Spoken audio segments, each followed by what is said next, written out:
Hello and welcome back to the BARILELE challenge. Today we are learning barre chords, and barre chords means that we are going to, or barre chords are when we hold down more than one finger. Oh my goodness, let me start over. Okay, so today we're learning barre chords, and that means we're going to hold down more than one string with one finger. So we can hold down two, maybe three, maybe all four. This takes breathing, relaxation, and focus. So start breathing and let's get started. Okay, barre chords are the most challenging to do on the first fret because the string height or action is so high there typically.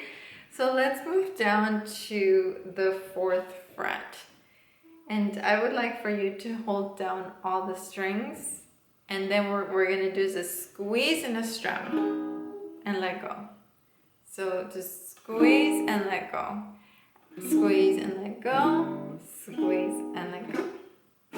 Okay, so as we're doing that, I want you to keep that shoulder down, and I want you to keep breathing. Okay, good. Okay, so bar 2 strings for me, and then staircase down. Test string. I need to tune. Okay, so we're barring and then staircase down. This is a major chord shape.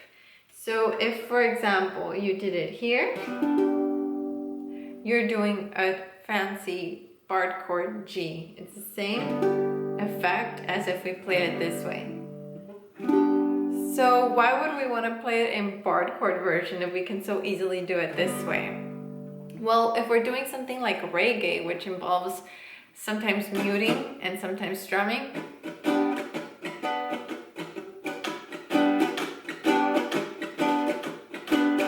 it's kind of difficult to achieve the same effect with just a 1-finger chord like this. See how my hand has to move?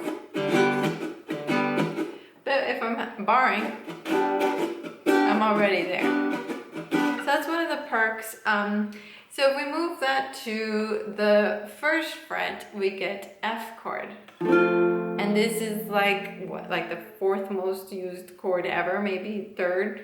Yeah, it's really, really, really popular. So you can do it the full way, but my fingers don't always get it. I get that buzz.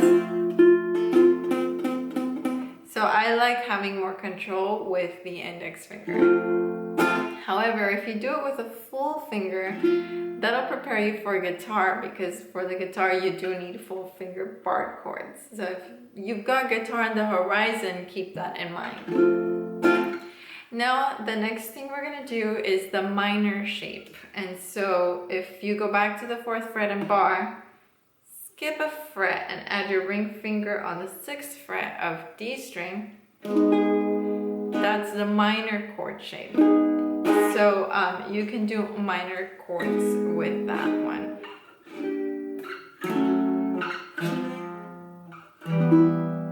All of those are minor chords. So if you remember the chromatic scale lesson, then you can figure out any of the minor chords with that shape, because if we go back to our chromatic scale, we know this is E, F, F sharp, G, G sharp, A sharp, B, C, and C sharp.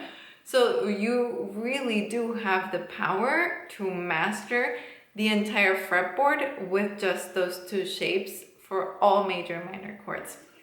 Same thing goes with this. If you use this, you know that's F, F sharp, G, G sharp, A sharp, B.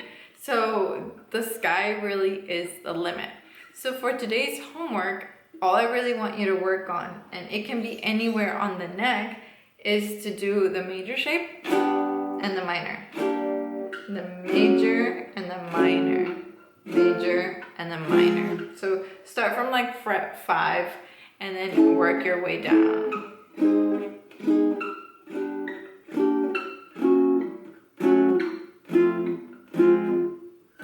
Note that not not all of the notes are gonna ring all of the time. It's an exercise. It's kind of like when you go to the gym, you're not gonna lift the biggest weights when you first get there. Like, you have to work your way up to it. Same with our hands and even our strings. Like, we have to break in the strings, we have to build the strength in the hand, but this is a really great warm-up. So if you add this to your daily routine, or maybe while you're watching TV and you don't want to strum, you can just do that little exercise. That will be so good.